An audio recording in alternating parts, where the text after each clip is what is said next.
Well, my friends and neighbors and everybody else, everybody that's viewing the channel, good morning, good afternoon, good evening to you. Welcome back to JJ's PC Builds Live, right here on YouTube. And if this is your first time watching a video and you want to take and keep me motivated, then make sure you subscribe to the channel. And make sure you put a like on the live stream, as well as putting a lot likes on all my videos would help. Make sure you watch them too. But anyway, let's get down to business. Well, I thought you guys would be more excited if I was excited, so I'm going to get excited today. So let's all get excited. What do you think? I think it'll happen. And we got a couple in here, and I'm going to say welcome to everybody once again. Okay. Hey, MTBK, good to see you, good to see you. Thing is guys, I don't know what to think. I'm going to go through what been entitled for all week long, since you guys haven't seen me, make a video on what's going on, because I told you guys I'm saving it up for the live stream. I'm doing this for the next couple months, and then when I start off the new year, then I'll start doing videos again. Just letting you know what I'm doing. So, I am right now. Hey, Machine, good to see you, good to see you. I'm kind of up in the air about the fact of Intel. They just released on the 24th of October benchmarks from all different reviewers of all different creations, except for JJ, of course. They kind of forget that, my channel exists. And that's the reason why I tell you all to make sure you subscribe. The more that subscribes, the more that Intel and AMD, Nvidia, Asus, Gigabyte, MSI, ASRock, PowerColor, the list goes on and on. All these companies will start recognizing us being a channel. So, I had to get that out there real quick. Somebody just announced to play every Left 4 Dead to map for 1 hour a day. 140 days, no videos because gaming. I would imagine. But this comes down to the fact, guys, I'm going to chew on the fat a little bit here. Okay, not mine. I'm losing mine, so I'm going to chew on the fat right here. And what I mean by that is, when it comes down to it all, Intel was supposed to put out something good. And what I'm going to do is I'm going to set this all up. I didn't set anything up, so we're just going to go. We got plenty of time. We got a couple hours here today, so we got plenty of time to do this. So I'm going to just take you guys to the action screen. Okay. Now being on the action screen. So let's do tech power up.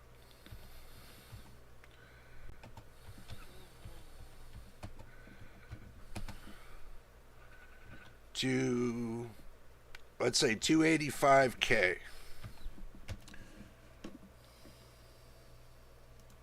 You'll notice that it was in a different color because I've already looked. Okay, so we're looking through the things that are on Tech Power Up right now. It says that, you got the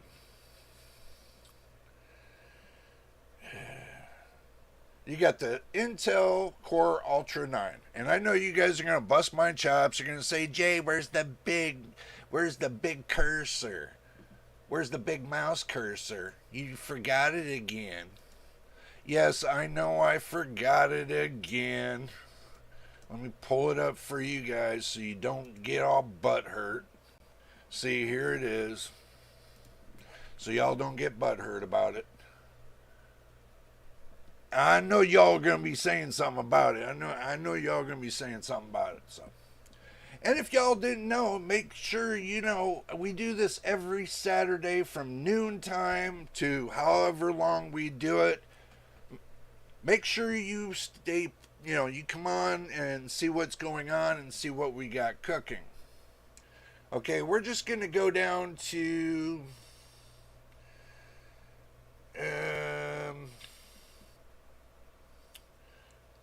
Let's find what we're looking for. Give me a moment. I am looking for it. Okay, right here. The Core Ultra 285K, $590. Supposed to be their MSRP. It's got 8 cores, 16 plus 8 plus 16, total 24. If you guys know what that is, 8 plus 16. 8 P cores, 16 E cores with a total of 24 threads. Makes no freaking sense. Okay, so you got 8 P cores plus 16 E cores to make 24 threads.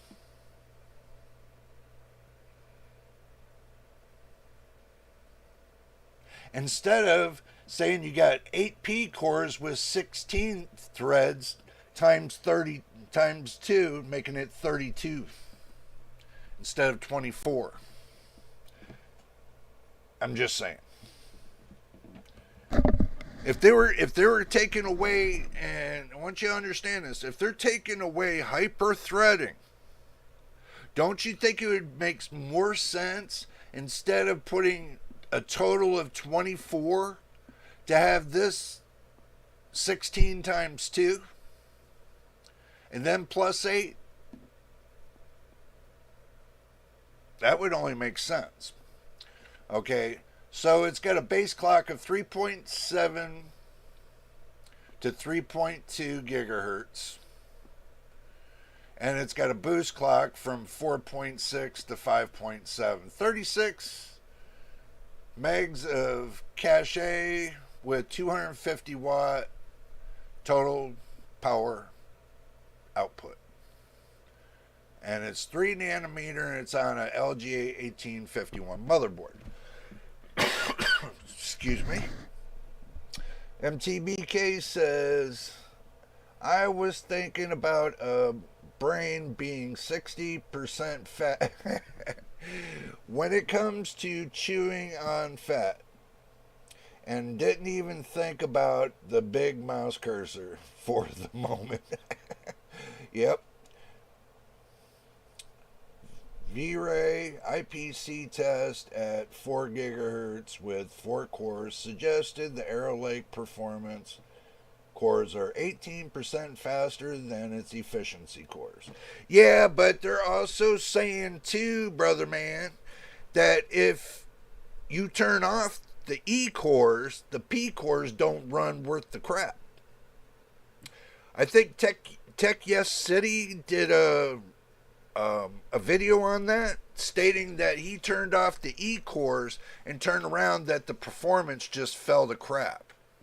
So you have to run the P cores and the E cores.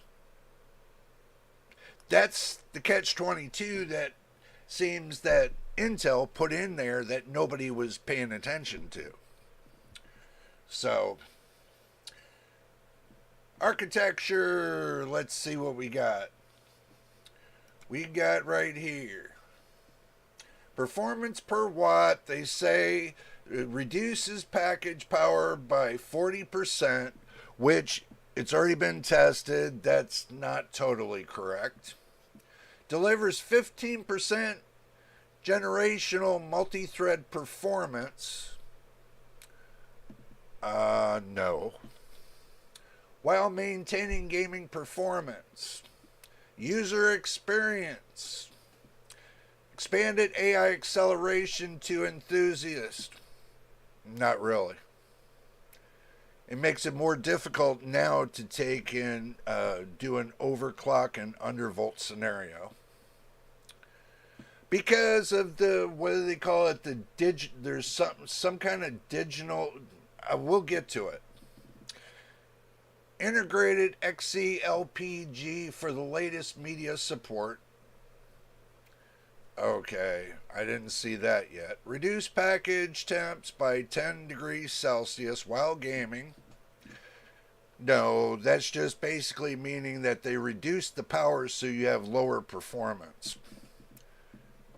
Guys, you have to listen to my words very carefully when I'm telling you this. And I'm telling you straight up. So, this says a landmark reduction in power. Okay. A landmark. You mean a landfill reduction in power? You mean a landfill reduction in power? That means by the time you get done with it, you're going to throw it in a landfill and it's going to be a reduction from your PC to something better. Leadership and core performance. Which core? The E cores or the P cores? Some people are claiming the E cores are better than the P cores.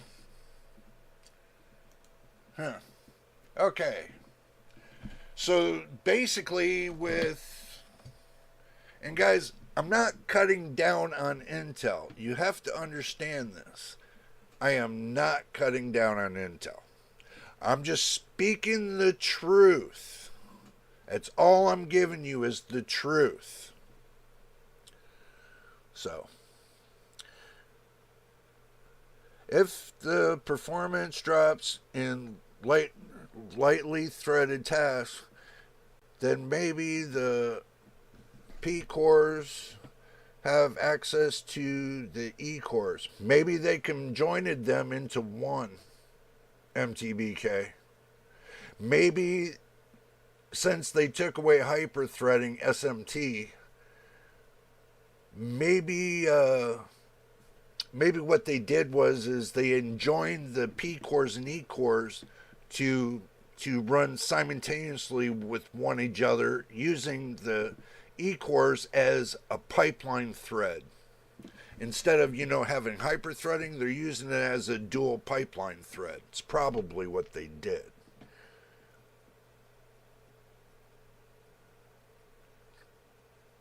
P cores having access to the E core cache, which doesn't make much sense. So I think TechYes City made some high core load test. Probably. We'll check the TechYes City video later. Well, I already did. I already seen what he had to say. I'm just telling you what he said, He said he tested it without and he tested it with, and he got better performance with, the E-cores enabled instead of, because a lot of these reviewers, they were taking the E-cores like on your 13th and 14th gen Raptor Lake, turning off the E-cores, getting better performance. Now, if you do it on the Arrow Lake processor, what happens is he said that you lose performance. So, like I said, I take it with the grain of salt for the simple fact when I get the product and I test it, and if it tests out to be correct, then I can say definitively, yes, it happened that way. But if it didn't, then I can't say it definitively happened that way. So all I can say is I can base my opinion on what I hear at this time. But when I test it myself and it becomes factual, then I can confirm or not I can confirm it being tested by me. But I can't confirm what other people test. You have to understand that. Can't confirm it. So, System idle power consumption i5 14400 is 12 watts lower than the Core 5 245K. Yeah, I heard that too. Not as bad as Zen 4 and Zen 5, but not better than Zen 3 idle power. Yeah, I was about to tell you about the Zen 3 idle power. It floats in between. Mine, if I crank everything down to just bare bone, the power, it would only crank between 3 and 10 watts on idle stability. And I run Zen 3, so I can tell you for a fact. But if I go to turn things on and I leave it running idle in the background, then it raises the idle limit up to like maybe 13 to about 17 watts idle wattage. But when I go to play a game now, it cranks up to a total of 91 watts because I have it restricted by the PPT. So that way it stays in between the 65 and the 105 watt limit. Okay, you don't want to push the processor I got past the 105 watt limit, because then you'll start degrading the processor. Some things I've watched a while back on how people were degrading their processors. So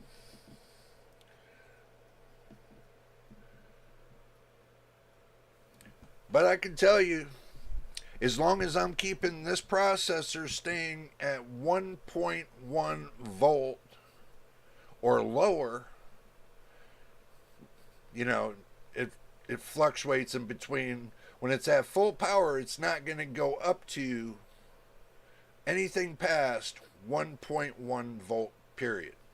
I've already tested that. I've dropped it down a little bit more. I increased the negative downslope on the power, so the power going to decrease a little bit more. But the clocks still stay up at the max standard, so I'm happy with it. It's not important for anyone. Let's see. It's not important for anyone, but typically monolithic APUs have a general idle power without an extra chip needed for the Infinity Fabric. Yeah, well, the Infinity Fabric is just dealing with your standard system RAM. Basically, the flow in between, mainly the flow in between, but it doesn't really kick off to the rest of it, because it's like if you direct wire something from point A to point B. Okay, it's just sending more of a signal down that wire. So the longer the wire, the less amount of signal, and then you got what they call a degradation of power by 1%, because the longer the wire, the more you lose that signal through it leaking, because there's no foundation for it to keep flowing at the same signal from point A to point B. You always lose signal somewhere. So look at it this way: the way a motherboard is, and the way they got the PCIe connectors, and you connect your GPU to that, and then you got all that wire that goes around and around in that GPU, then it has to come back and go back to your CPU, and then takes a pit stop and part of it goes over to the RAM, and it all branches out everywhere. So there's a lot of wire. Some people say there's about maybe 14 miles of wire in your PC. So That's just to let you know there might be 14 miles. So let's get back to it. This is what they said for the Skymont. The scaling of Skymont, because it's a tile placement. They got all these tile placements. But the IO tile is the same IO tile that they use in the 13th and 14th gen. So there's nothing new about the IO tile or the IHS. They're supposed to be the same. So there's nothing new. To me, I think this is where Intel screwed up, truthfully. Is because they used the same IHS, and it's not really gaining anything. To me, I think it's not gaining anything. I think you're losing more than you're gaining, you know. But the IPC uplift, they say, is 32% over previous gen. That's on the E-cores. Now, I don't know about you guys, but performance cores compared to efficiency cores, this should have been 32% should have went over here, and 9% should have went over here. Why? Because you have each E-core has X2 lanes. Usually they call them, they used to call them portals. Basically, like, you know, information that would port from one place to the next faster and more efficient. But most of your older 4-core processors didn't have the split of threading. So it was just all performance. So they, you know, your information would have to wait in order for it to, you know, process and go through, and it takes, you know, there's a waiting time. But now that they switched everything around to where, you know, you have hyperthreading was this right here, the X2 factor of the E-core. Basically, you would have two lanes on one thread. So basically, when they say you got a 8-core 16-thread processor, that means each cores have 2 threads, which would increase the flow of information instead of it being bottlenecked so much. But the thing is my point is that instead of having 2 lanes, they should have 4. You know, they should have at least 4, you know, 2 threads per 1 core. They should have 4 threads per 1 core. If they want to increase information flow and make it faster in the flow, they should increase the size of the threads, which would be the E-cores, which they didn't. So this right here, I don't feel anything. You know, I just think Intel's going backwards when it comes to creating a processor. I really do. I think they're going backwards when it comes to building a processor. The only reason I'm flowing through this, guys, because I just want to get down to the benchmarks. You know, I'll just make it a little bit faster.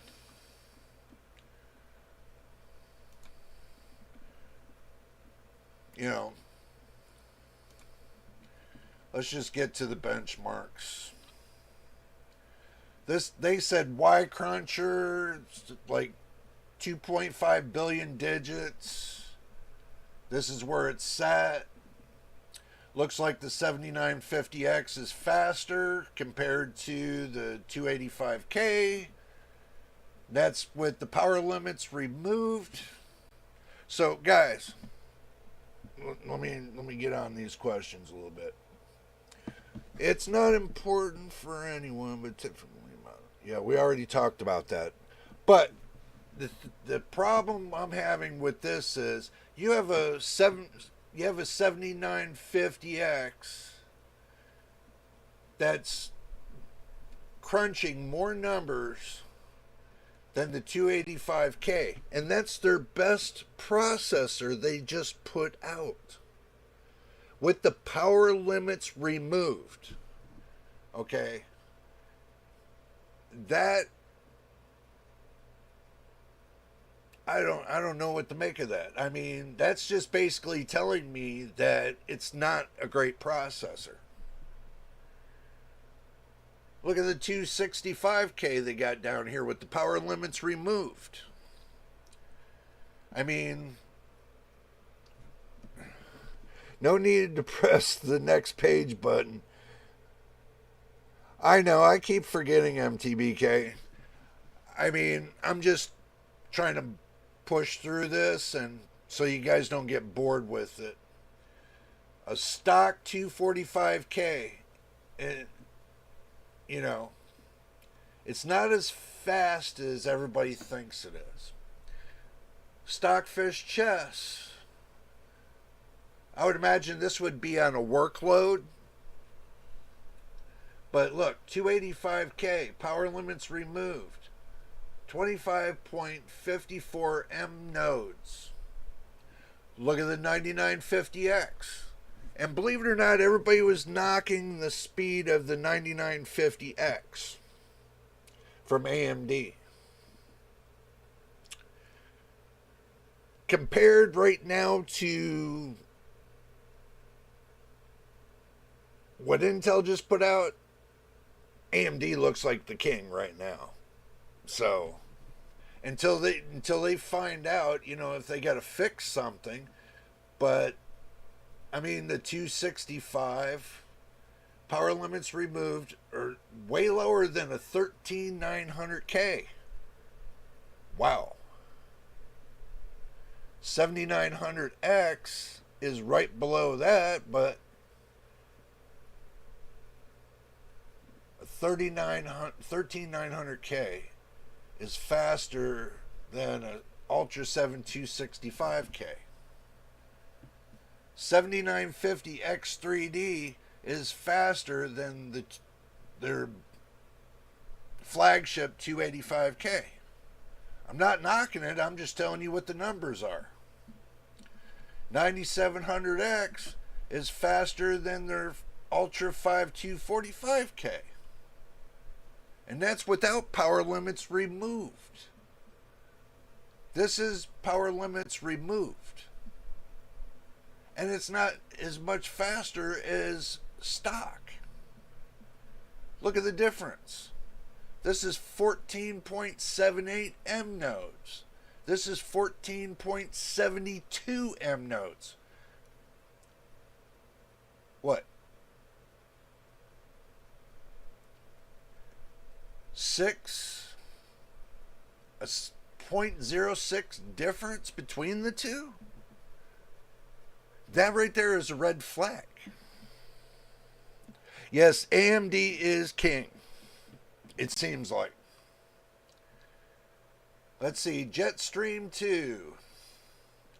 The Jetstream 2 browser benchmark combines multiple JavaScript with WebAssembly benchmarks with several advanced workloads determining how quick a browser can complete a specific task.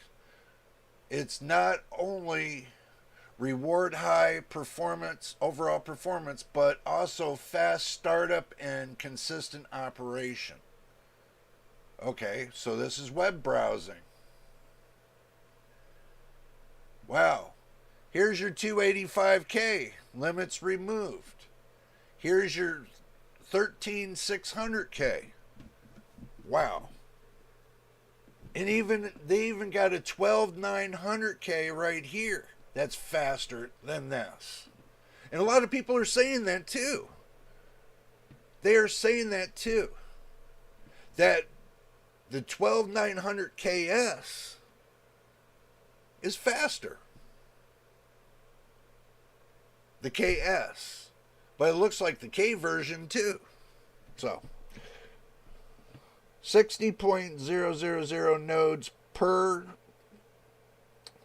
second difference. Still faster than I play chess. Yep. Pretty much.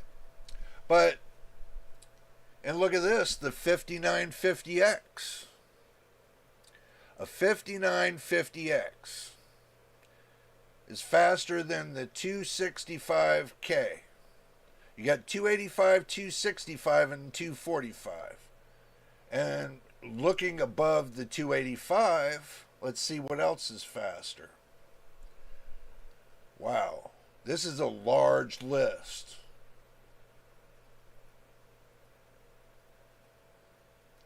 That is a large list. And even the 5800X3D is faster than the 245K. A lot of people are saying that the 5800X3D can be matched with the 265K, which I doubt that kinda. So, web browsing speedometer. Let's see. 7800X3D is king right there. 12900K is right there. Wow. Even the 7700X is way faster. Look at that right there. So that means it must be super slow. Super slow on web browsing.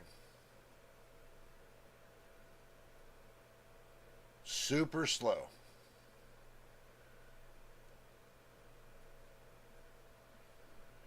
Let's see.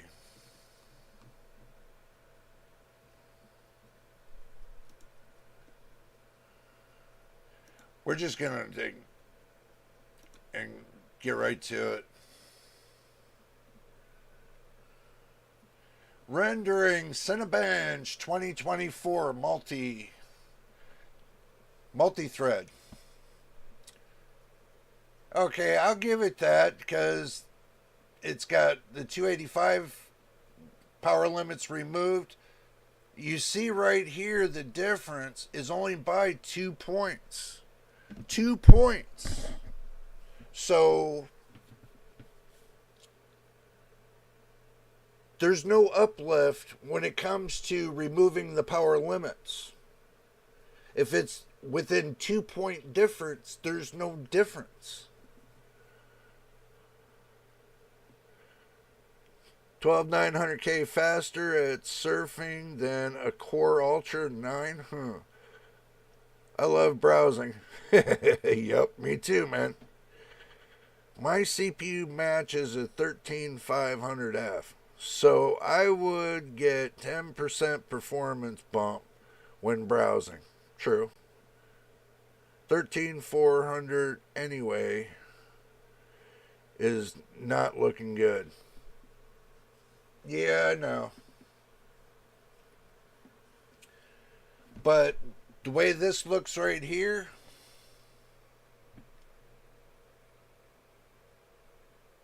I mean,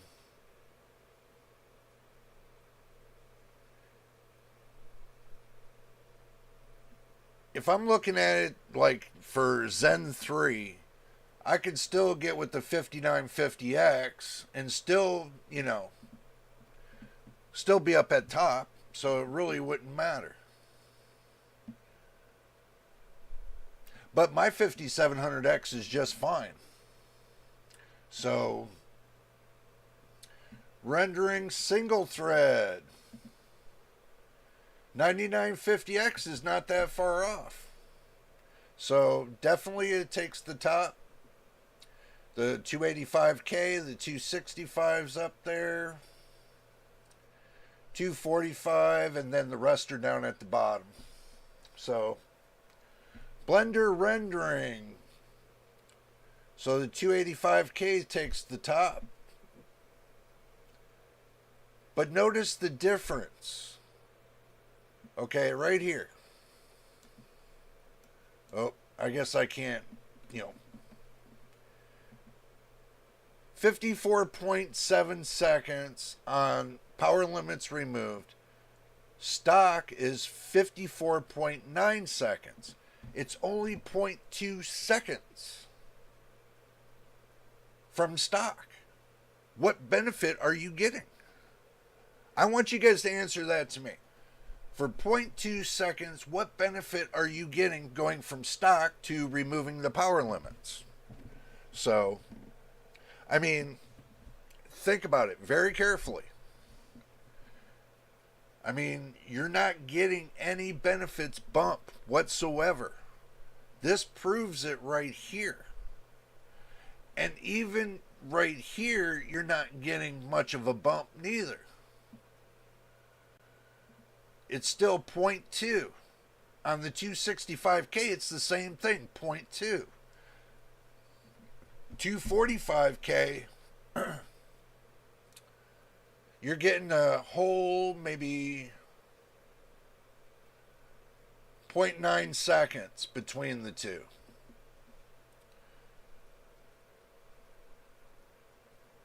So there is a little bit different with the 245K on the power limit. So that tells me that the 245K has a better chance than the 265K and the 285K, basically.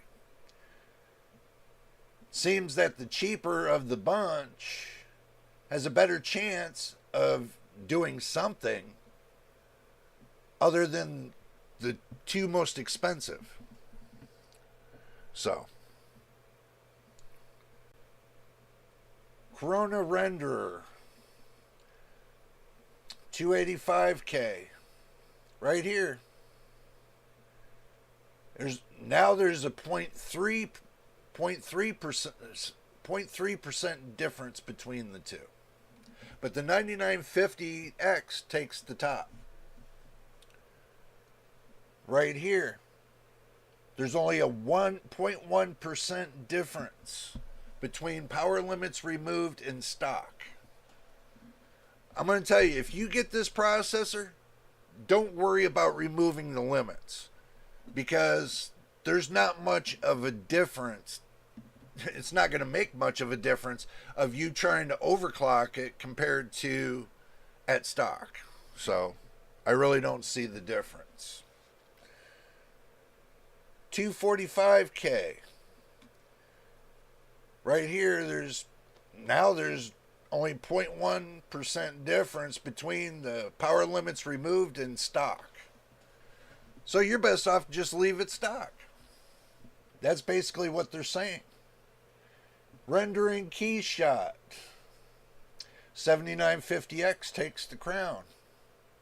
So now there's a 0.3. No, there's a 1 point. Yeah, there's a 1.3% difference in this one right here between your stock and power limits. And there's only a 0.1% difference here between the 265K at stock and power limits right there. And there's a little bit of difference here. So there's only like maybe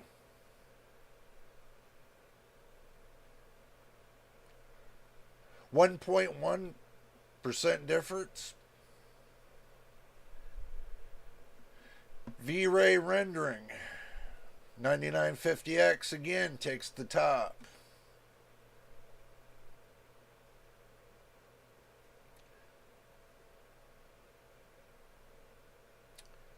Couple hundred points difference. That's it. So I know I can't add in my brain, man. I can't add in my brain right now. So I'm just doing it off the top of my head. I didn't even do it by calculator. But look at the difference here. I mean, there's not much difference between these two. There's not. Right here. There's not much difference.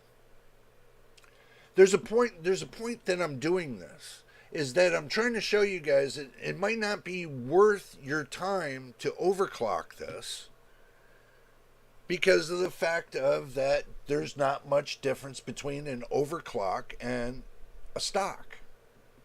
Just leaving it the way it is. So basically this is just showing you that Intel did not give you a benefit when it comes to overclocking. Overclocking, there should be more of a gap. Okay, there should be a wider gap in between. Let me take you guys to the main screen for a moment. There should be a wider gap in between stock and overclock. Okay, there's not. They removed the power limits. That's basically like an overclock, but the gap should be wider. This means that the chip has better and more performance. But with it being so close, like it is, basically they're telling you ain't getting no extra performance. They took it all away. So basically, them taking hyper-threading out was that they're not going to give you that little advanced bump for performance. So you're not getting it. So when you buy their processors now, you might as well forget performance. It's all about price. Price to aesthetics. So basically, you're just paying for the name now. You're not paying for the performance anymore. Price to performance, a $600 CPU that can't even keep up with the 7800X3D. That's my opinion. It's not factual, it's just my opinion. So, let's go back.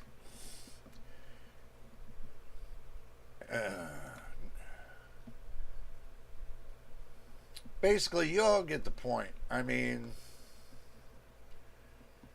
hopefully I'm not making y'all seasick by moving quickly. Software and game development, media encoding, Microsoft Science and Research, antivirus PCB, server and workstation. Server and workstation. We're going to look at this, and then we're going to go back to the main screen again. Look at this. Oracle VirtualBox. Let's see. They can't even win there. See the difference between the two? They can't even really win here.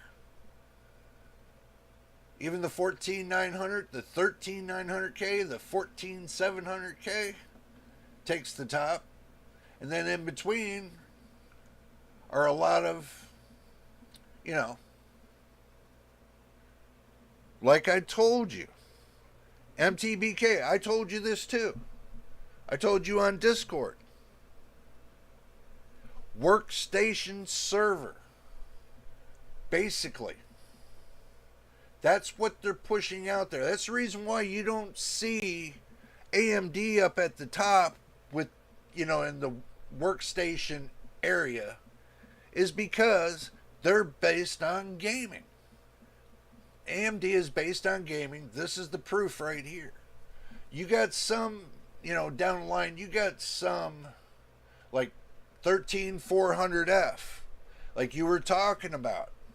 Look at that. It's right in there, right with the AMD section. So you did get a good one, believe it or not. 13400F. Right here. And that sits right in between the 9950X and the 7600X. So when it comes down to it, I'm sorry guys, I have my beg to differs. Okay, now, are you wondering if I'm going to say if the 285K, the 265K, the 245K are going to be the best choice? Right now, no. Not if you want to use it for a server based PC. Because that's what it seems like it come down to. One, that the IHS that they used was a previous generic IHS that, they used for the 13th, 14th gen Raptor Lake. And they used the same IHS with the 285, the 265K, and the 245K. Arrow Lake. Did you gain any extra performance? No, you didn't gain any extra performance. Going from an overclock to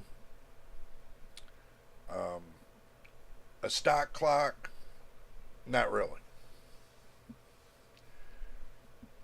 In the future, you guys think it'll have any more performance than it has now? After many other reviewers have already said this is not going to be. They even went to the fact of saying right now Intel should have waited before releasing the processor. They should have investigated it even more.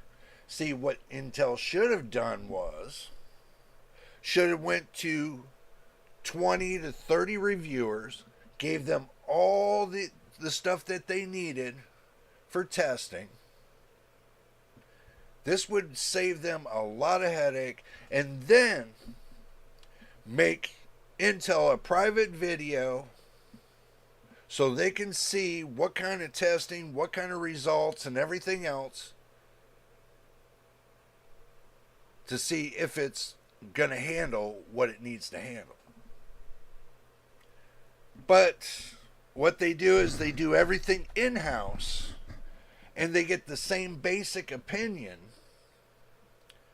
instead of spreading out their wings and getting opinions from professional reviewers that do this every day. I do this every day. Not every day, but I do it. Back then I was doing it every day. And next year I'm going to be doing it every day. So, but I just didn't feel like that, these companies were putting out, robust, balls to the wall products that were worth talking about. Intel didn't even think about launching Battle Mage because they're too broke to do it. Because of that staboggle that they made, that problem they made for themselves by screwing up 13th and 14th gen Raptor Lake. And had to pay the price of refunding that back to people that had problems with their CPUs. So that's hundreds to thousands of dollars they lost. And also, too, they lost market share, and then that dropped their bottom line as well. Because people started selling, their stock. And then they do this release of, Arrow Lake. I had my reservations about it too. A lot of people had their reservations about it, especially when, they spent how long time making this product and still couldn't get it right. Come on, guys. It's obvious. We can sit here and gripe and complain all day about their product, but still, If you release a product for the first time to the public, you know the first impression is the only impression that the public's going to be looking at. So if you want to give the public a positive first impression, then they should have buckled down, got the right frickin' people to do the right job, and make everything right. First thing they should have done right was they should have left hyper-threading on, the processor to give it more moral support than it's got now. Because if they would have left hyper-threading on, guarantee that processor would have taken the 7800X3D off the top of the chart. Because now it's got SMT, simultaneously multi-threading. But they didn't. So now that everybody's running Windows, and also too, don't feel bad on Microsoft. Windows 11 24H2 does not run well with this new processor. And also too, Linux doesn't run well with this processor. So you can see the caveats right now are all in the negative. So the best software right now is Windows 11 23H2. Some people tested it on Windows 10 and said it wasn't that great neither. So, there's a lot of things rolling here. There's a lot of people testing this product. And doesn't seem like the product's holding up. Everybody's like, hopefully that Intel will put out a new microcode that'll fix all these problems. How much software are you going to use to fix your problems? Just like the ARC cards, your graphic cards, the ARC cards, the A750, the A770. How much software are you going to use to correct those damn cards? When once you build hardware and you're going behind and fixing it with software more than one time per month, how many times are you going to fix it? So, like they did with the ARC cards and many times of software updates, and they still can't get up to DirectX 12.2, and now you're telling me that they're the masters of building a CPU? I think they fumbled this one badly. I don't know, what you guys tell me what you think. I mean, to me, I know it sounds like it's a walking stick right now, but to me, I don't think this is going to be the kind of processor I want to buy, and I don't think it's the kind of processor I want to recommend to everybody to buy. Because I think you're going to get the processor and you're going to be dissatisfied with it. I would rather recommend you getting... I would have said Intel's 12th generation, but there's a but to it. Seems that they're having problems on 24H2 with the 12th generation Intel processors. So that's something I can't really recommend either.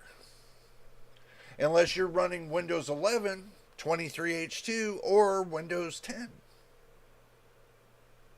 And Windows 10 goes bye-bye 2025 of October. And that's a finale. That's going bye-bye. So Windows 10 was, I felt, the best platform they had. Microsoft had. Now, with them having all these headaches with Windows 11,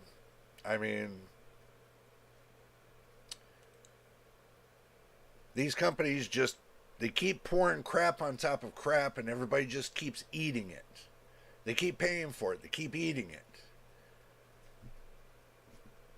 So, just for doing some tests myself, no, not worth my time. No, not now. Not now, at least. Yeah, it's not. I mean, it's not going to be worth your time. And the amount of time that you invest into something, you could have been doing something better. So, I would rather invest my time in older CPUs like Zen 3, like going from Intel's 8th gen all the way up to their 12th gen. You know,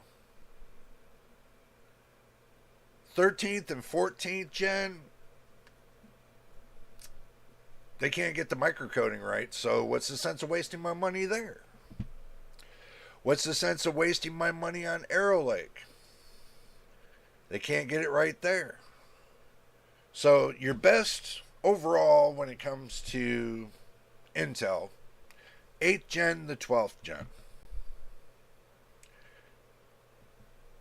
That's a sad story. And with AMD, I found the best was Zen 3, just Zen 3. I haven't tested Zen 4 or Zen 5 or so on. So I have to work on that. But I can tell you right now, Zen 3, to me, it's a powerhouse.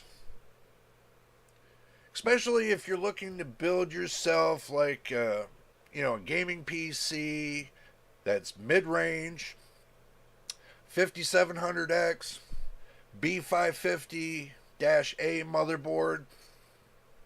I recommend the -A motherboard, or you can get a motherboard with Wi-Fi on it. And, I don't like a motherboard with Wi-Fi on it, because that opens up a new can of worms, especially if somebody stands in front of your house, they can crack the code onto your Wi-Fi, hack into your PC. I know y'all heard about that. That is true, because you can go in the Google App Store and you can pull up how to, hacking tools to hack your Wi-Fi. The stupidest thing that they ever done was allow that. So, but I'm not going to waste my time on this new generation processors.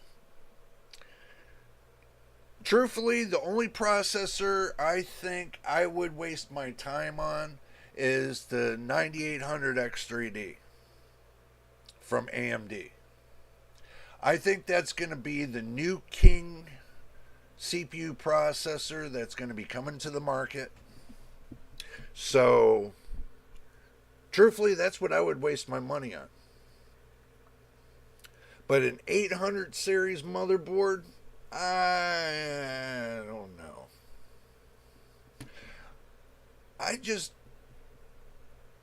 For some reason, something's telling me to wait until they do something better with the motherboards for the 800 series. They need a B850 motherboards. The B boards seem to be just as good as the X boards. To me, I think that the B boards do just as good as the X boards. Like, because you don't have, it gives you the right amount of tweaking tools in your BIOS, so you don't have a problem with tweaking things up. That's the reason why I stick with the B boards. I don't like the X boards. Or the XE boards. Or whatever. Don't see the need for it. I get just the same performance, probably even better. So, I don't see the need.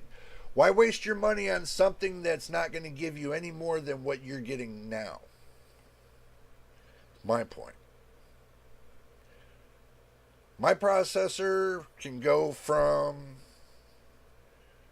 180 all the way up to 370 FPS. That's all the FPS I need in the world. So, that's the reason why I'm still on Zen 3. Everybody's on a Zen 4 or Zen 5.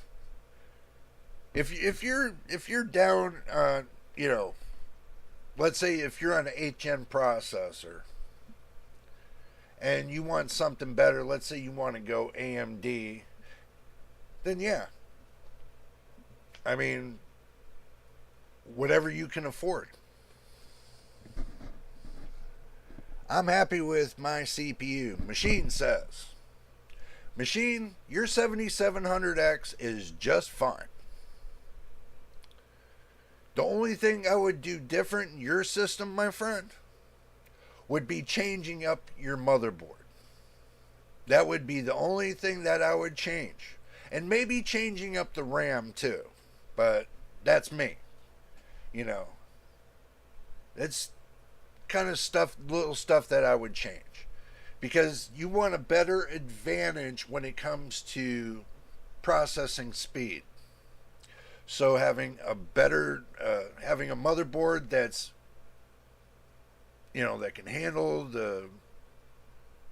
whatever you're trying to do is better. But if you're happy with your CPU, your computer, and stick with it, I don't trade it for anything else. That's the way I look at it.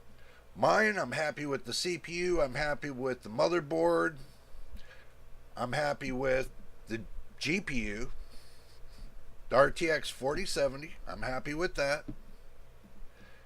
Even though that I see the 5060, hopefully the 5060 Ti, that's another thing I wanted to talk about. We're gonna shift from Intel and we're gonna shift over to Nvidia. There's a little bit of bones I want to pick there too.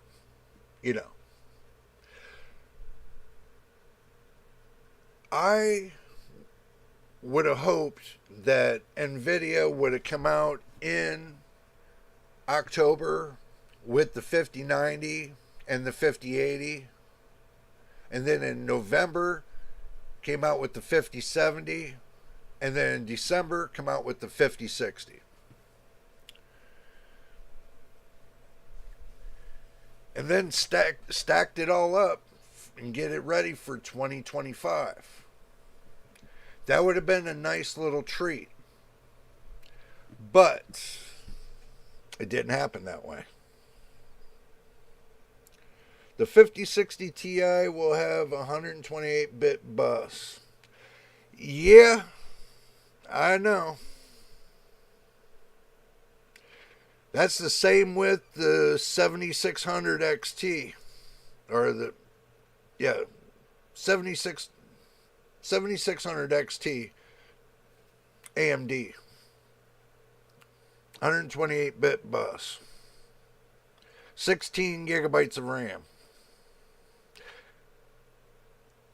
But what they're saying is that the 5060 is supposed to have 12 gigabytes of VRAM. The 5060 Ti was supposed to have 16 gigabytes of VRAM. And then you got the 5070 was supposed to have 12 gigabytes of VRAM. And then the 5070 Ti was supposed to have 16 gigabytes of VRAM. Then you get the 5080 was supposed to have 16 gigabytes of VRAM. And then you got the 5090 was supposed to have 24 gigabytes of VRAM.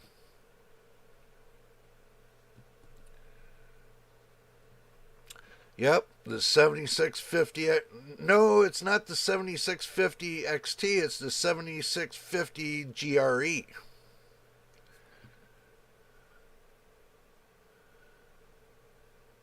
It's supposed to be a GRE, not an XT. Unless they changed it again. Unless they changed it again. It's supposed to be unless it was the 7600 GRE. I'm not sure. It was supposed to be something like that.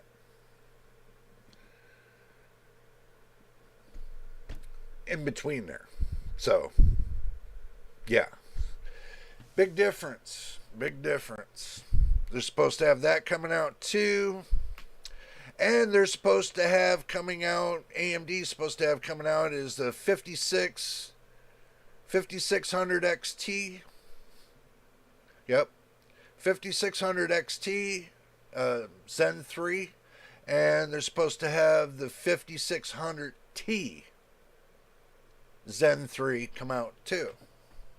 So I guess they're not done with AM. They're not done with AM4.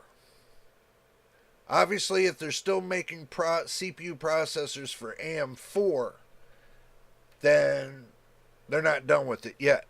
But what they did is they discontinued the 5800X3D. It's no longer in production. So whatever's out there on the market, that is going to be it. So just catch you guys up on that. That was a surpriser to me that they were going to discontinue the 5800 X3D. But they still have in line the 5700 X3D and the limited 5600 X3D, which I got one of those, the 5600 X3D. It's a pretty good processor, believe it or not. I mean, it's on games, it seems to be pretty much balls out, so I don't see a problem in that. So, I know the 5700 X3D could be just as good. It's a fair price for it. But looking at your Zen 4 and Zen 5, price comparison wise, your best upgrade.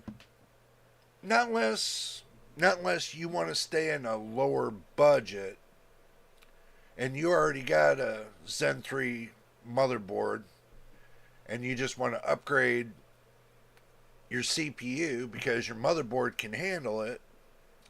If you got the right VRMs, 12-phase VRM, 12 plus 2, then it should handle everything up and down the board when it comes to Zen 3 processors.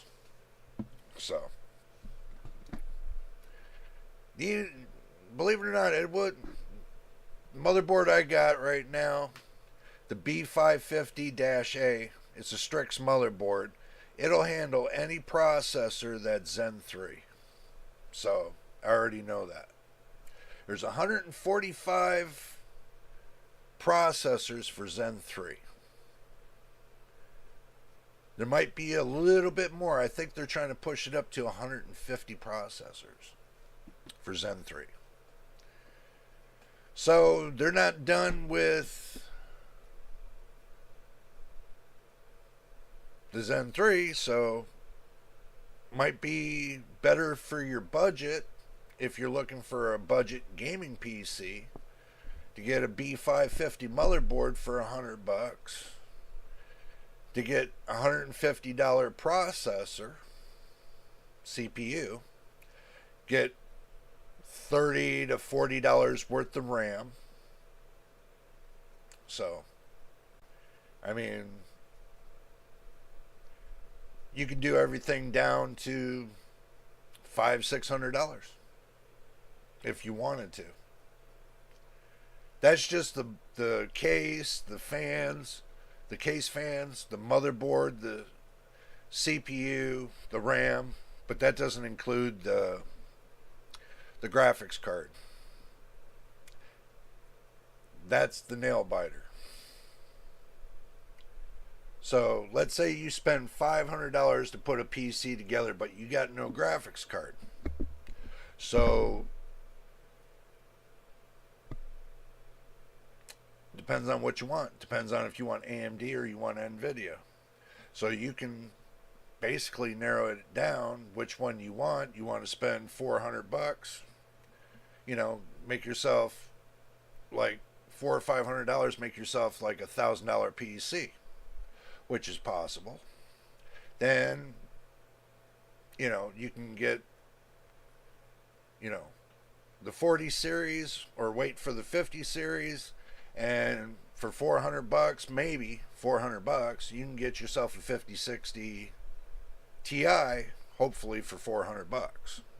That's what I was hoping for. A 5060 Ti with 192-bit bus, 16 gigabytes of VRAM. That would have been nice for a 5060 Ti for $400. That would make everybody happy. I mean, definitely you have the right amount of RAM, you have the right amount of speed. So you're looking at what? 600 gigabits per second, maybe a little more. I think that's what Nvidia should focus on. Instead of making a plethora of GPUs, they just should focus on 3 GPUs that are affordable. 3. That are affordable and everybody's happy with. For every year. So you do 3 GPUs a year, and then you can add on to your selection every year, but you're giving everybody a sample of what it's like to have a high-end GPU for a mid-range price. Instead of them over-marketing like they do, costing themselves thousands of dollars, and then charging hundreds more to the gamers to pay for their mistakes. See, in business, the way they work it is this. What they pay for product and any mistakes, the consumer pays their mistakes. So if they make any mistakes that cost them money, it gets shoveled down through the product. So all the cost, even for their employees, is broken down. Their electricity, their water, their cable, their phones, everything all broken down into a little bit of percentage. So every GPU they sell, that's paying for all their utilities at their company, all their employees, and everything else, and giving them a little profit margin on the side. So I've seen this done before in restaurants and hospitality, to where they broke everything down into the main price of the meals. So the more high-end meals that you sell to the public, the more the company makes as profit. But the more, and get this, the more low-end stuff you sell to the public, the less profit the company makes. So what they do is they sell you all the high-end products and make you pay more money. And that's more money they make in profit. See, you wonder why AMD is not making as much money as Nvidia, is because Nvidia is charging more for their high-end products. Because their high-end products are high-end products. Y'all understand, right? I mean, that's the reason why we're all paying a high price, is because they're making their product high-end. They don't want to deal with the low end and the middle of the road. They just want to put out high-end products. And everybody's going to pay a price for the high-end products. Simple as that. So I don't know what y'all think about that, but that's their strategy right now. That I've been hearing through the grapevine, that and you've been hearing it through the grapevine. You know, but that's what I hear through the grapevine. Is that they want to sell more high end to the gaming community. So that way the gaming community is going to pay that high end price. So, and AMD's on the other end going low and mid. So when you're buying AMD, you're buying their product and you're buying their software. Nvidia, you're paying for their product and their software. Okay, now a little thing that I brought up earlier today, and I'm going to bring it up here again, was the matter of AMD and their software programming. In their programming, they have one program called Wattman, which controls and balances the watts of the GPU. So basically, when you go to overclock this, what happens is that Wattman kicks in and only allows you to go to a certain amount, but will not let you go to its 100% potential. You're only going to get 85% out of your AMD graphics card. You're not going to get the full 100%. I've already, on my Nvidia 4070, I've already pulled it to 110% with no problems. AMD, the 7800 XT that I was testing in December of last year, I ran into a plethora of problems. I mean, huge amount of problems. One, I used the latest software. I installed it. And then when I went to overclock the GPU, I kept getting blue screened. A brand new power color GPU. Blue screened. And I was trying to figure out why. Was it because I installed the drivers wrong? I checked through that. No, I didn't install the drivers wrong. Did I overclock something too much? No, I didn't do that neither. Not at 15% more than what it, than usual. It seems that when you have an overclocking mode on an AMD graphics card, you only can push it so much further on that overclocking mode. So, as I was doing that, I did it every 5%. I only got up to like 20% more and then blue screened. Even adjusting the fan speed alone, blue screened. So I was not happy about that. I got my RX 6800 OC about 8%. Anything more and it'll crash. Hey, just like I told you, I only got up to 15% more and it crashed. You know what's the really butt kicker of it all?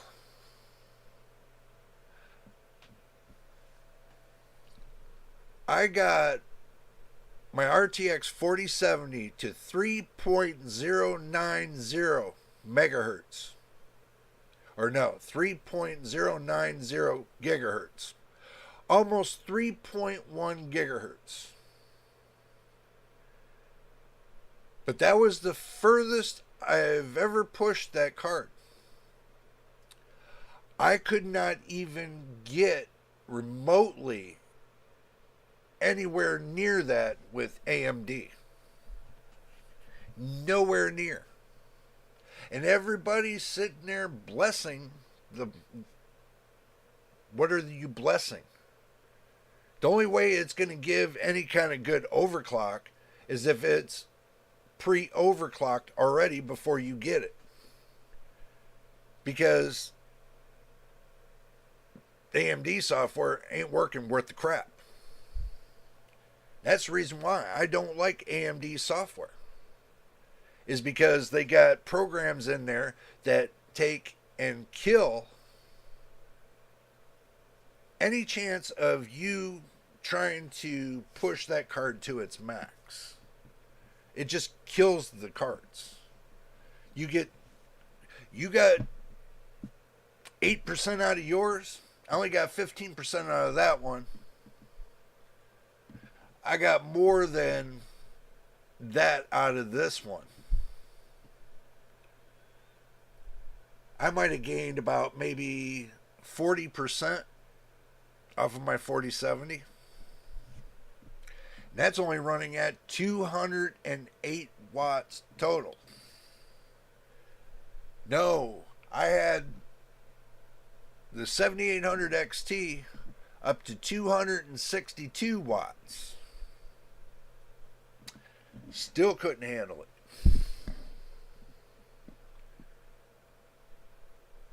Still couldn't handle overclocking. And then also, too, when you go to shut down and restart your computer, it doesn't save the settings in the Adrenaline software.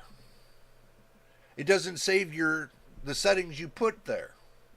Even though that the settings are safe, it still doesn't save it. It doesn't even save the fan settings.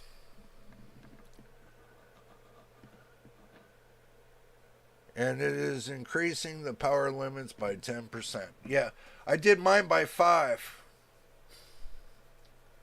So, I mean, that's the only way to get, down to the nitty accurate. But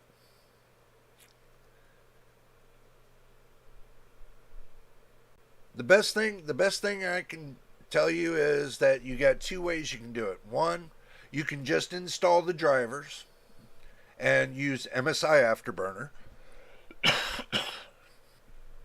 and use the OC mode that's built onto the GPU for AMD.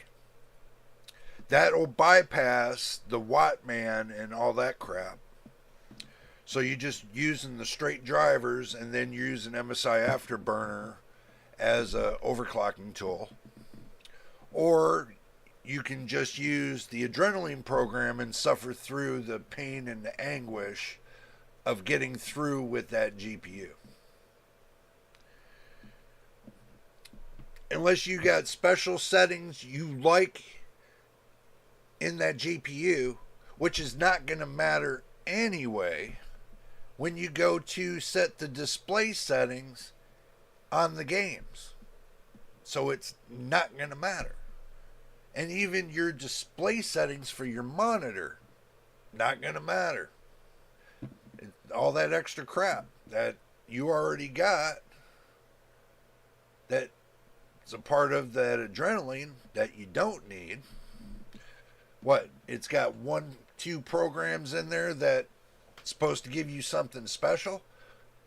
What is it giving you special? Nothing. So it's up to whoever's choice, that if they want to use that program, they can. If they don't, they don't. Me, if it was in my system, I would tell you this. I would never put the Adrenaline program in my computer, period. I might use the driver software from that, but that's only the driver software. But instead of using their program to load the driver software, I'd rather manually put in the drivers. So, it took me a month to get the settings on the overclock stable. A lot of trial and error. Yeah, it is. Bro, I've been there. I know what you mean, man. I've been there. It's a lot of work. And I see everybody out there. I see this one guy sitting there praising. Oh, I'm glad I got a 7900 XTX. It's just the best thing in the world. Best to what? Oh, because it's got 24 gigabytes of VRAM? So what? Oh, you hear another person. Oh, I got a 7900 XT. It's the best thing in the world. Why? Because it's got 20 gigabytes of VRAM? Really? Because of the rasterization? Yeah, it's stock settings? Really? So, yeah. Well, I just hear all these claims, man. He can claim whatever he wants. He doesn't know how to put hardware together, period. I heard what he said. He don't know shit about hardware.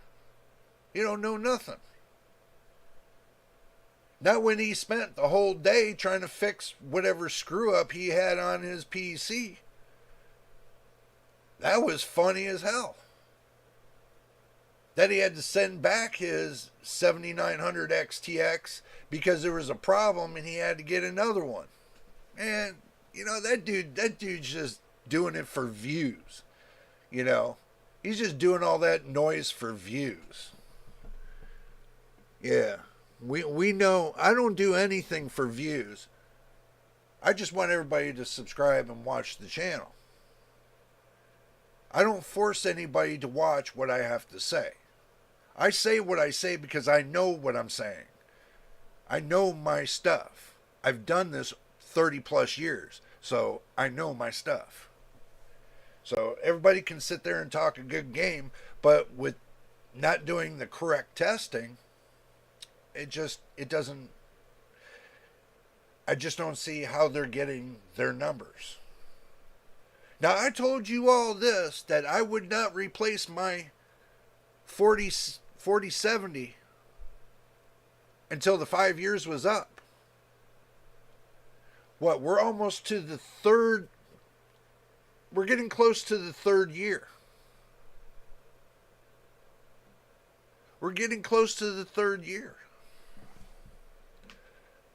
And I'm still running strong. Not one blue screen. Not once. Nada. I don't get it. I don't get why everybody's choked down on the 4070. Oh yeah, because of the GDR6, the new one they got out. Mine's got the 6X. So I got 1.5% better performance off of mine than I would having the one that had GDR6. And plus I have basically more performance, like 12, 13% more, I would say. Because I hear people complaining about, that GPU. But maybe they should have never sold it. That's the problem. But that dude, look, man, that dude just don't have anything that's worth talking about. Oh, he got the 7800. He got the 7800 X3D. Oh my God, he has to talk about that sumbitch. Oh my God, he had to talk about it like it's God.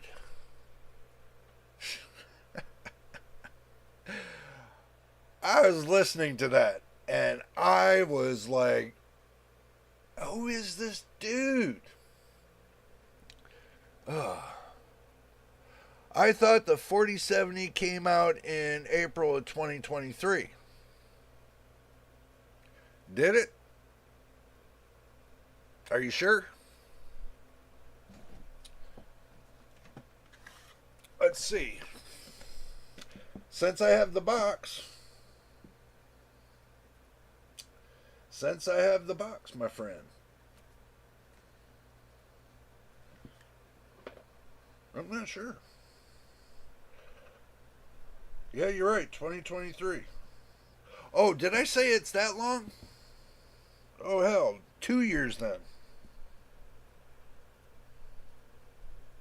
Almost 2 years then. My bad. I thought it was 3 years. But, hey, thanks for pointing that out. No, you're right. It's 2023. I'm getting close to 2 years, not three. My bad. I apologize. I thought it was 3 years. See how much time I lost? I just lost time. But at least 2 years, close to 2 years. So, I'll tell you what, it's still rocking. Don't you? You always hear these people saying after a year their GPUs don't last. Well, I'm going for the full 5 years.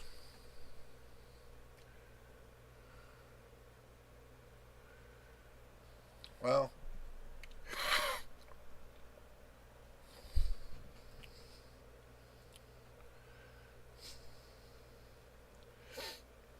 the 4060 Ti came out in May. Yeah. Yep.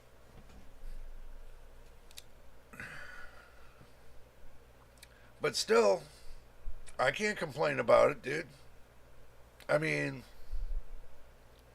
I plan on using it for a full 5 years. And let's see.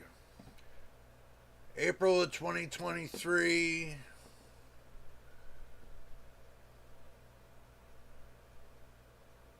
So it'd be what? April of 2028 before my time expires? Hopefully. Not hopefully, but it should expire at April of 2028.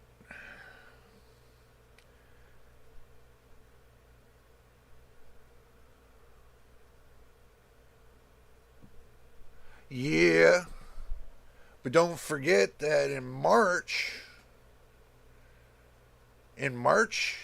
of next year, that's when everything's going to really kick up. March and April, we're going to get a little bit of the teaser stuff because you know you're not going to be spending $1,800 on a GPU. You know you're not going to spend that. So that kicks out January. You know you're not going to be spending $700 on a GPU. That kicks out February. So that puts you right at March, April of next year. We all know everybody's waiting for March and April of next year, bro. So, the 4070 will rock at 1080p for some time. Yeah, but little secret, it'll rock at 1440p too. The way I set it up, it definitely would rock just as good. So,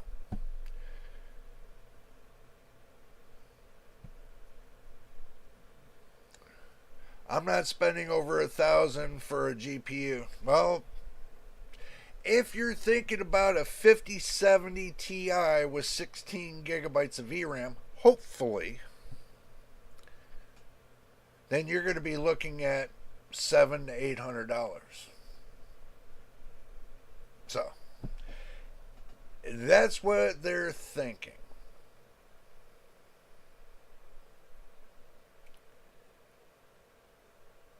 But what if they come out with the 5070 Ti Super? That's probably going to be about $800,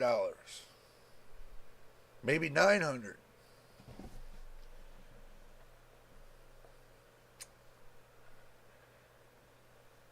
Too rich for my blood. I'll see if they got something good on the 5060 Ti Super. Maybe they would. Who knows?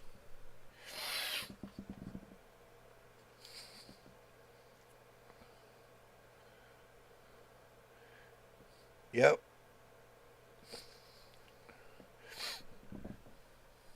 I'm just going to wait until the prices come down on the old ones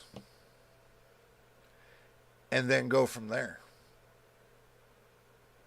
Because one generation back, you know, a 40 series, and let's say you get a 4090 or a 4080 or a 4080 Super for a decent price, like $700, would be nice.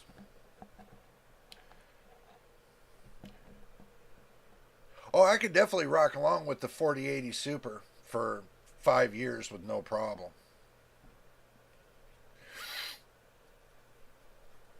Even the 4090, you can get a solid 10 years out of a 4090 with no problem. Because you remember, you go the first 5 years with that first generation, then you go another 5 with the next generation, then you know you're down to you're 3 generations later, and you're just now purchasing your new GPU. So you go about 10 years, then you know rock right along with that GPU. Because 24 gigabytes of VRAM is going to last for another 10 years at least before you need more, before you need like 32 or 36.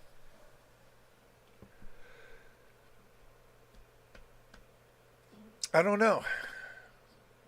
What do you guys think? Let me know what you think on that when it comes to that. I mean, it's kind of obvious, you know,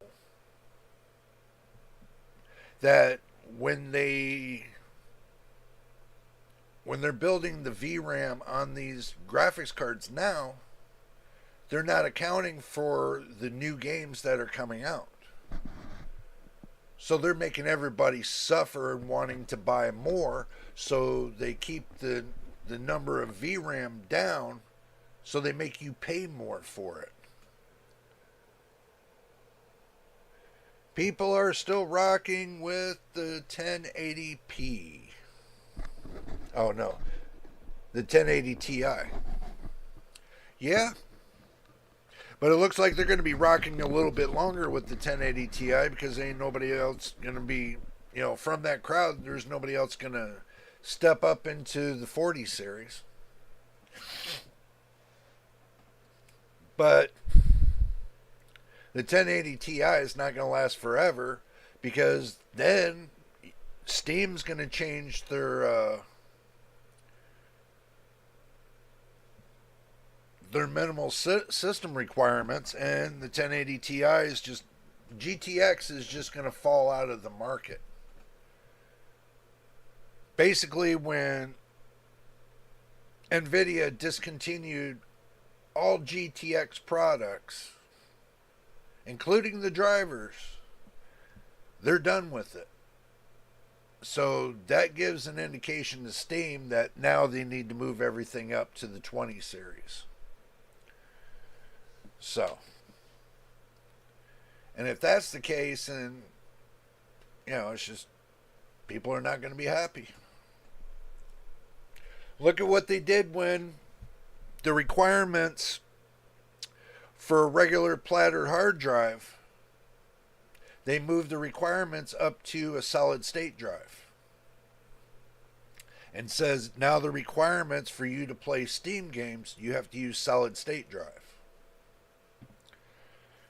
That put a burden on a lot of people because a lot of people, you know, they had those regular hard drives, the really good ones, the ones they use for servers. Some of them were using the ones for servers that were at higher speeds, and they held a lot more games, like 20 terabytes, 30 terabytes, 40 terabytes of space.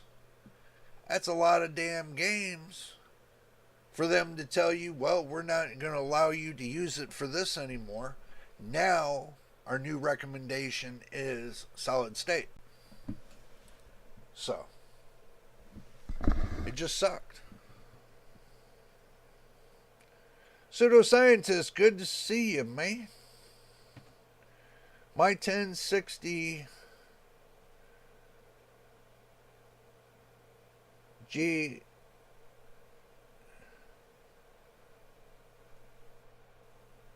that's fine. You're fine. We got plenty of time still. No big deal. No big deal. Welcome back again, man.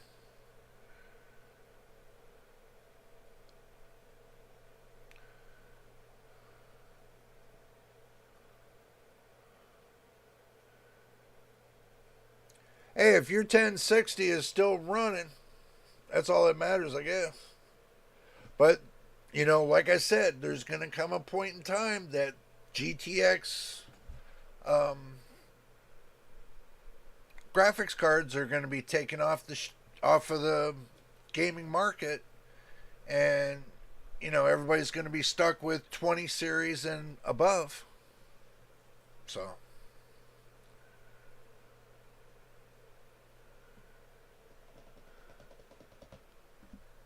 yeah.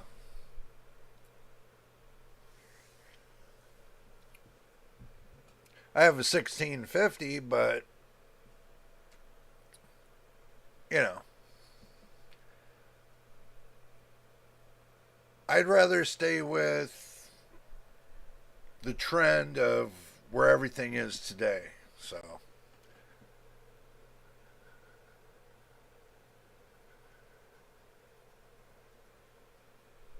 all I got is 1650 with 4 gigabytes of VRAM, man. It plays some of the older games, but the newer games, no, it won't play it. So Jay, now the ultra crappy is out. Which Intel CPUs do I buy for a 4080?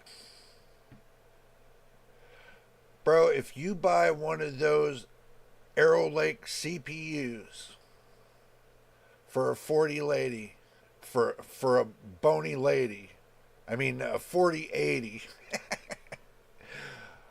I'll shoot you. Seriously. Do not even attempt anything with Arrow Lake. Wait for the 9800 X3D. The best gaming GPU that's going to be coming out that you can now overclock an X3D on the 9800 series. Okay, that gives you a better advantage than this Arrow Lake. I've already seen 13 reviewers call the Arrow Lake 285K, the 265K, and the 245K garbage.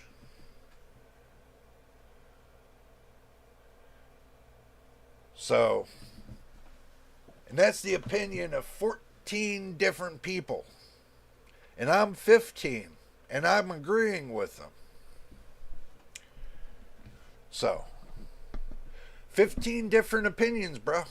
You can go watch them all. It's all over YouTube.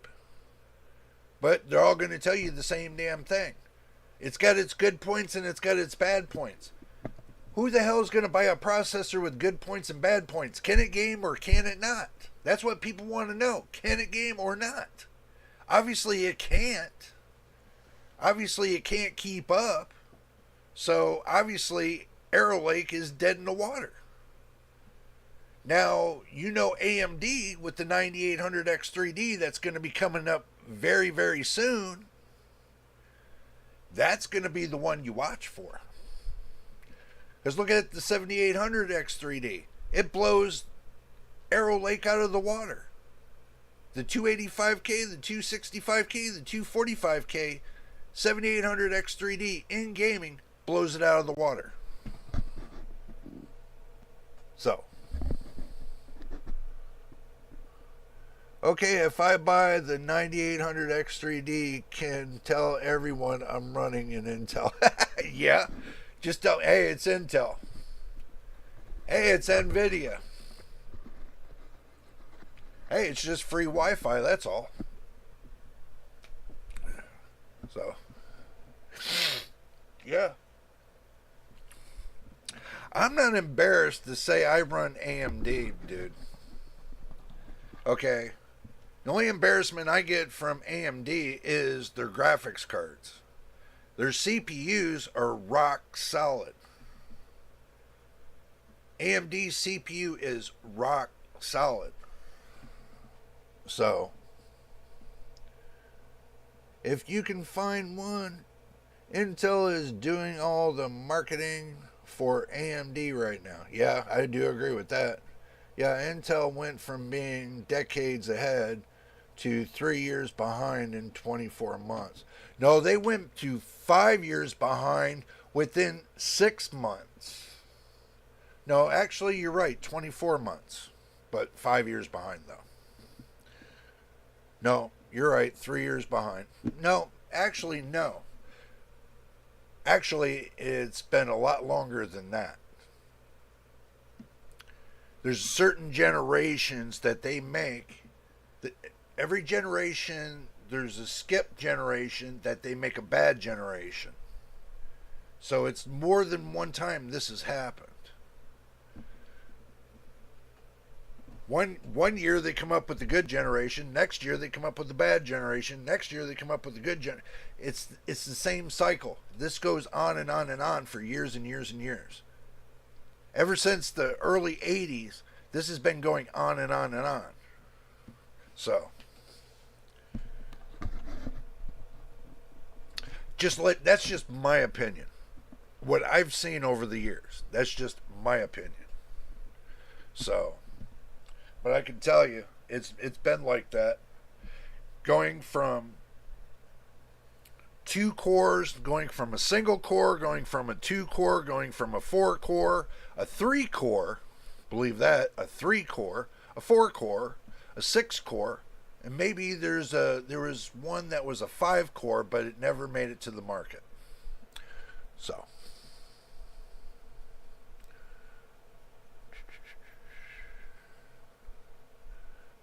Machine says he has to agree with me. I like my CPU and once I got my GPU where I wanted it, I like it. But I miss my 4070. Yeah, I don't miss mine. I love it. If the 285K is behind the 7800 X3D, Intel is 2 to 3 years behind. Yeah, they are. But they've been behind so long is because they've been using the same IHS for more years than, than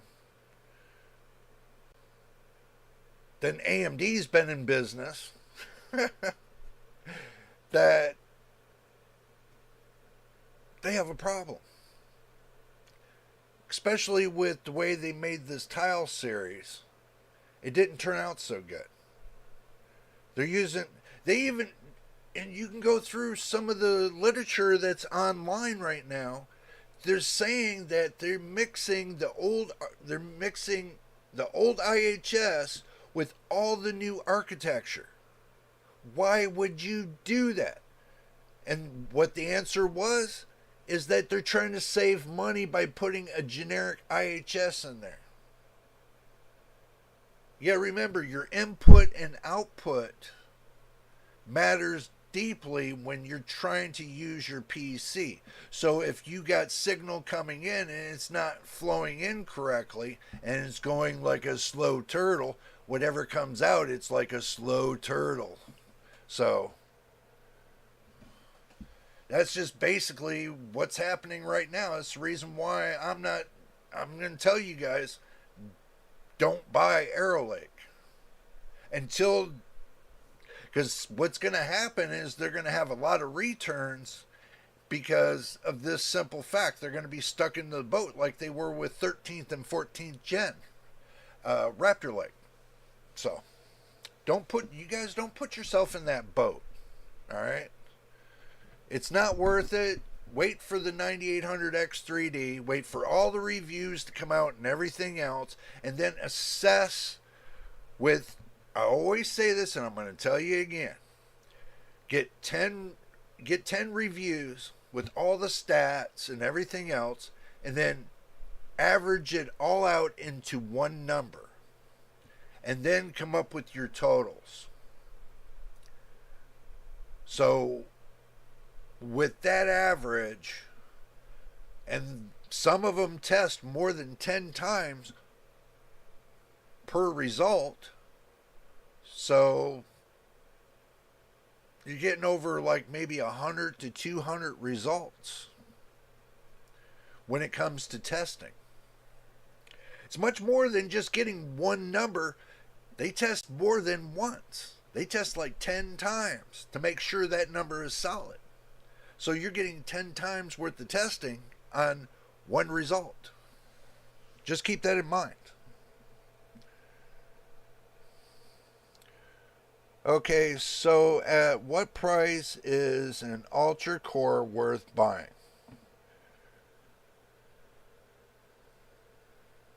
About $140. If you're wondering. About $140 pseudoscientist. Because when Arrow Lake is just keeping up with Zen 3, which is AM4, and you can mix AM4 in there, and also a 12th gen Intel 12900K, and a 12900K beats the Arrow Lake processor in most applications. It's obvious. It's not ready for prime time. So, you're asking me, I'm telling you the truth on it. Simple as that. Or is it a complete skip? It's a complete skip. All of them are a complete skip. The reason why is because, one, they reduce the power. When you reduce the power on a CPU, there's two ways it can roll. It could either give you more performance or it can take it away. And the way they did it, it took performance away. Made it a less likely competitor even if you overclock it with the BIOS section. The BIOS section of the motherboard, even if you overclock it. Between stock and overclock, there's only a 1% difference. So what does that tell you? There's a problem with that processor. If you get a 1% difference between an overclock and a stock clock, there's a problem with the processor.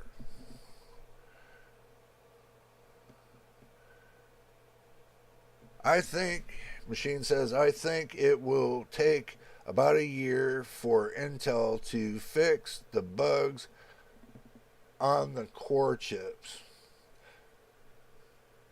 Why is it going to take so long when they use TSMC other than their foundry to make this Arrow Lake processor? They used a company that all the companies are using right now to build their processor. And they still didn't get it right. They still screwed it up. And if you're getting only 1% difference from your stock clock to your boost clock, your overclock, not boost clock, overclock, it's not worth it. It's basically they cut you short of performance and you're just paying the price. You're paying for the name right now. That's all you're paying for. It's not worth it. Can AMD make more 7800X 3Ds or no? Yeah, they can. Right now, there's a delay on it, but yeah, they can make more. But right now, there's a holder delay on it until after they get done putting out the 9800X 3Ds. So right now, they're kind of weaning the 7800X 3D off of the market to take and put on the market the 9800X 3Ds. So when they put those on the market, about maybe a month or a month and a half after that, you're going to watch the 7800X 3D come back onto the market again. It's an old tactic they use. So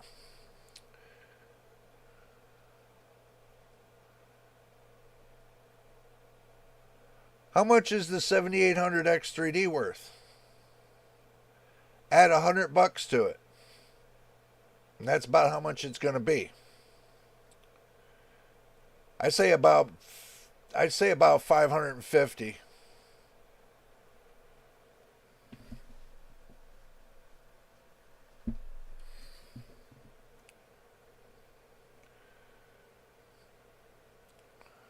Because right now you can get a 7800X3D for 450, but add $100 to it, and that's going to be the price.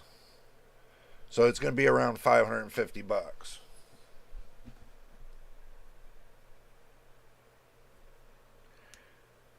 And Machine's got it right too.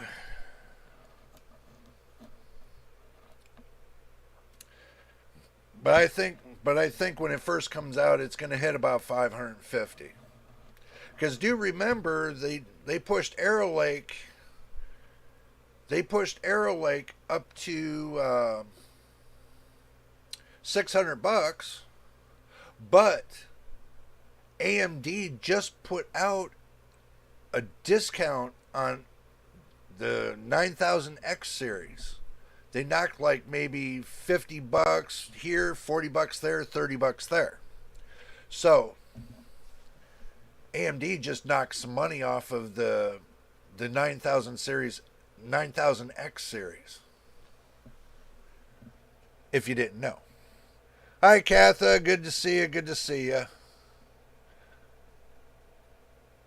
I bought the 7800X3D for 360 euros. You got a steal of a deal.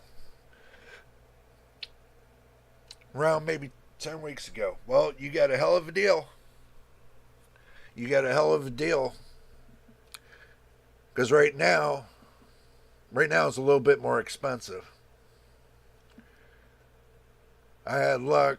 Now it costs more, yeah.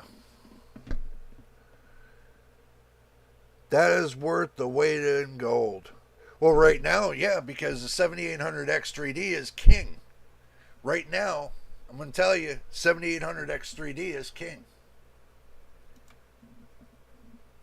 Let me do a little bit of medium-sized research here.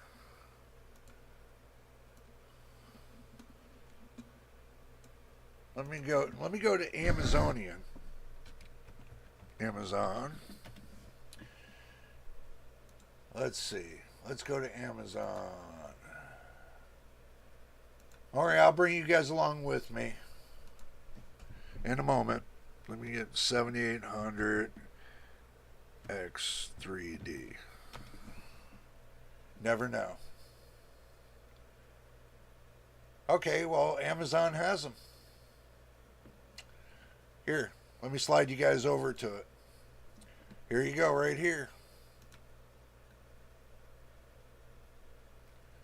$476.74. So,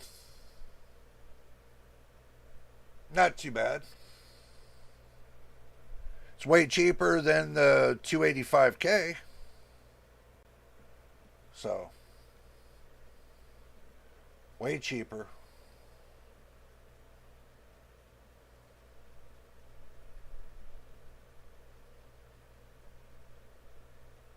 Let's see, TJ Maxx, 89C, 96L3 has 104 total. L2 and L3 is 104. 4.20 gigahertz clock. Yeah, but the clock speed's supposed to be higher on the 9800X3D compared to this. Alrighty. Let me blow you guys back over here. Yeah, so let's see. Intel is in deep trouble. Yeah, pseudoscientists, I do agree. Machine says 2K bought in the past month. Yep. I would be more if they did not run out. Well, actually, I was kind of shocked to see them on Amazon right now. See, that's the thing. I was shocked to see them on Amazon right now. But they are there. If somebody's looking to purchase one, you best get on it, because when they run out and they're just going to be trickled in, then you're not going to be able to get your hands on one. But if you're waiting for the 9800 X3D, I would wait. The reason is because the 7800 X3D is kind of locked. And as far as you trying to overclock it and everything else to get more performance, 9800 X3D is supposed to be unlocked. So they're supposed to fix the degradation, the degrading issue they were supposed to have fixed. So you can't find 7800 X3D in Canada right now. Well, it depends on who you order it from, my friend. If let's say if I ordered it here from Amazon, right? And I were to ship it to you, the only thing that would cost more would be the shipping. That would probably be what the cost would be, is in the shipping. But there's kind of a way around that too. Depends on how you want to ship it. So I'm sure it's like probably $15 in shipping or something like that. But they are on Amazon here in the United States. You can get them. If you can go on to Amazon for the United States, you probably get into it too. AMD needs to make the money while Intel is down. Yep. They should be sucking up the shares. They shouldn't be waiting and holding hands with Intel to see when the product's going to drop before they decide to drop their product. If I was AMD, I would be like bam, bam, bam, bam, bam, bam, dropping that product right and left. Bam, bam, bam, sell, sell, sell. Bam, bam, bam. Not waiting for nobody. Not even totally not waiting for Intel. I wouldn't care what Intel did at this point, because they only got 11% of the market share, and it doesn't matter. So when it comes to CPUs, they only have now 11% of the market share. Who cares? If y'all want to be stuck on Intel's fanboy club, good luck. The only thing that Intel's going to make is a good laptop. When it comes to the processor, that's the only thing they can make is a good laptop. But when it comes to desktop, they ain't got it. They can't get it. They won't get it. AMD's just going to keep coming behind. Pound, pound, pound. So, but that might be changing too, is because AMD is teaming up with Intel to start an x86 authority committee, so that way they both don't get knocked out of the market share by Qualcomm and Apple and everybody that's using the ARM processor. And also, too, they're kind of afraid that Nvidia is going for ARM as well, building a CPU. And by the end of 2025, Nvidia is going to be unveiling a new CPU for the market. Just to let you know that. So,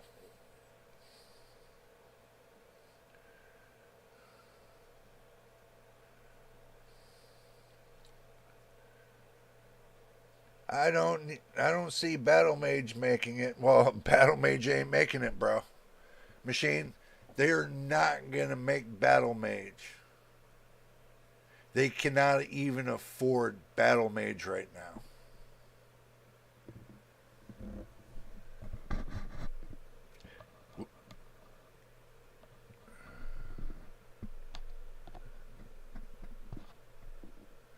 Not when I'm hearing Apple might buy their foundry. Apple might be taking over their foundry.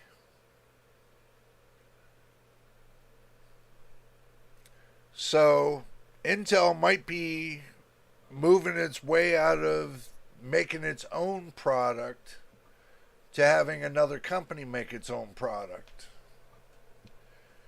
But it's just a rumor right now. Take it with a grain of salt. It's just a rumor right now.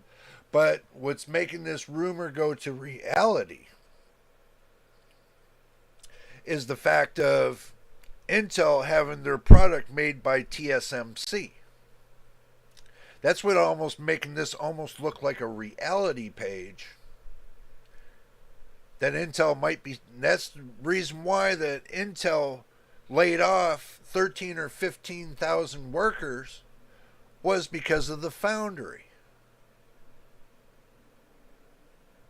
That would make more sense of what they're trying to do. It looks like they're trying to liquidate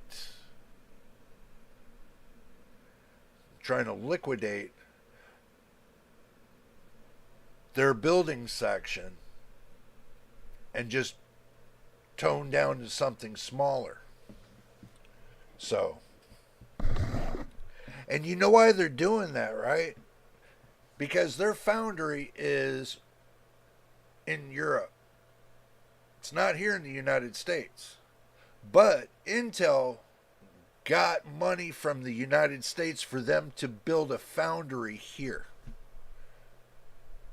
So they're going to be working on building a foundry over here in the United States.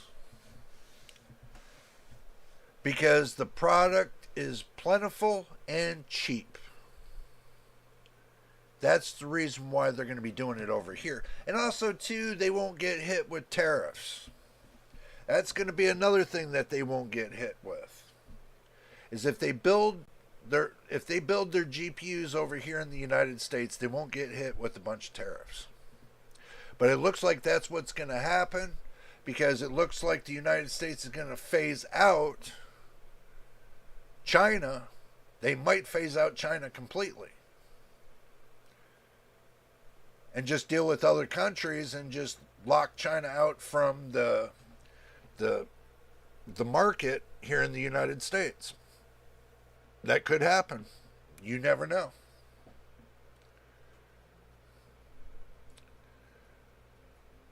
Well, see, Intel was already talking about leasing out their foundry to somebody else to run. They already said that. They already put that out in the real world.